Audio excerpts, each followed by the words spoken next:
Hello. हम पढ़ रहे थे कक्षा 10 की गणित, चैप्टर नंबर आपका 13.3 पृष्ठीय क्षेत्रफल और उसके आयतन के बारे में हम पढ़ रहे थे। प्रश्न नंबर आपका 3 है, जिसमें आपको क्या दे रखा है कि एक व्यास है 7 मीटर वाला।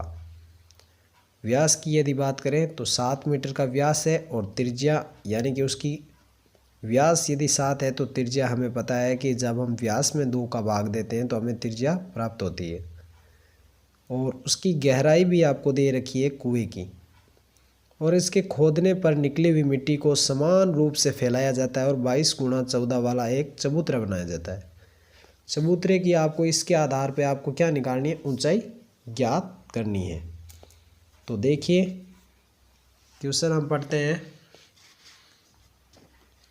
सबसे पहले आपको ये कह रहा है कि आपको व्यास दे रखा है किसका, कुएं का। तो आप लिखेंगे व्यास कितना है, 7 मीटर का है। फिर आप लिखोगे तो कुआं है, कुआं की आकृति का मतलब हो गया बेलन, बेलन के समान कुआं है। तो आप लिखोगे बेलन की त्रिज्या। त्रिज्या की यदि बात करूं तो मैं इसे R1 मानूंगा, स्मॉल या कैपिटल R1 मान लीजिए।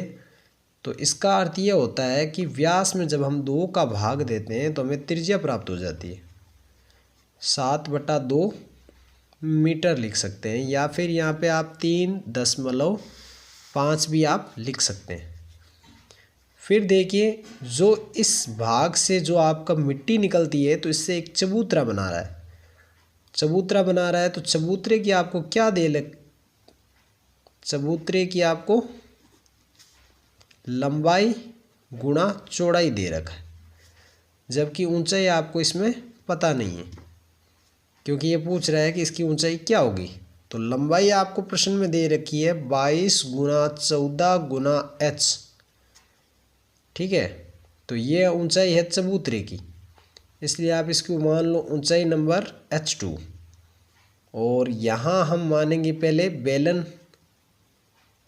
की ऊंचाई, क्योंकि आपको एक इसमें ज्ञात है और दूसरा आपको ज्ञात नहीं है, तो इसको हम h1 मान लेंगे। जब 2 त्रिज्याएं दे रखी है तो सबसे पहले वाला जो बेलन है उसकी त्रिज्या हम h1 मानेंगे और जो दूसरा है उसकी त्रिज्या हम h2 मानेंगे।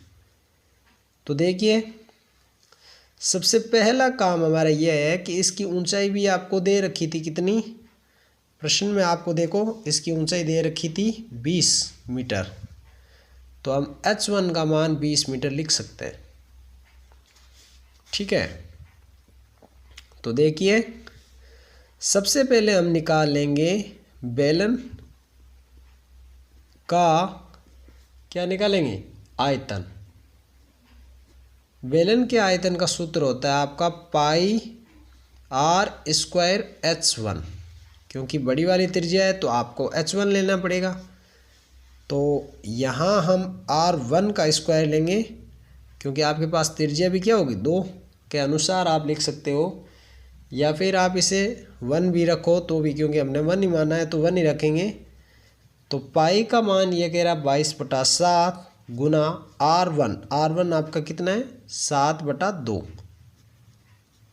यहाँ पे स्क्वायर है, इसका मतलब हम इसे कितनी बार लिखेंगे, 2 बार। और h का मान आपका है 20। 7 से 7 कटेगा, 2 से आपका 20 कटेगा कितनी बार, 11 बार, और 2 से ये भी कट जाएगा 10 बार। तो यहाँ आपके उत्तर आ गए 11 गुना 7 गुना 10। ये आपका क्या आ गया, इसका आयतन आ गया, किसका, बेलन का। तो यहाँ 11 गुना 7 77 गुना 10 बराबर हो गया 710। किस में आ गया, ये आपके मीटर में चल रहा था, तो ये मीटर मान है। अब हमें चबूतरे का दे रखा है, तो दोनों का जो आयतन है, किसका आयतन, एक तो है आपके बेलन का और एक आपका आयतन किसका है, चबूतरे का।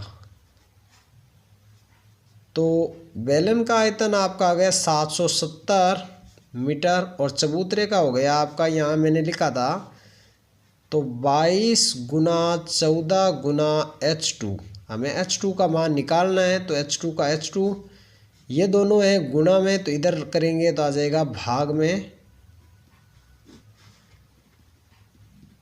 ये एक चाहे लिखिए चाहे मत लिखिए क्योंकि 770 और यहाँ आ जाएगा आपके भाग में। तो देखिए जब हम इसमें से 2 के पहाड़े से इसको काटेंगे या 7 के पहाड़े से काट दीजिए, 7 2 14 और ये हो गए 110, 22 पंजा 110। तो आपका H2 का मान आ गया 5/2, यानी कि H2 हमने किसको माना था, H2 आपकी जो दूसरी त्रिज्या है किसकी, चबूतरे की ऊंचाई।